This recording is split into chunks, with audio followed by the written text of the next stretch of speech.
ওপরে দেখো একটা টাওয়াল আছে, ওটা দিয়ে পরিষ্কার করে নাও। ওকে, কি হয়েছে? না না ওই বমি হয়েছে নাকি?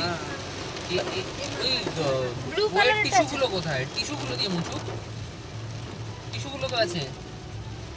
টিস্যুগুলো ব্যাগের ভেতরে, আমার ব্যাগের ভেতরে আছে, বার করো। ব্যাগেও হয়ে গেছে বমি। না ব্যাগে না, ব্যাগেও করেছো? আমার জ্যাকেটেও।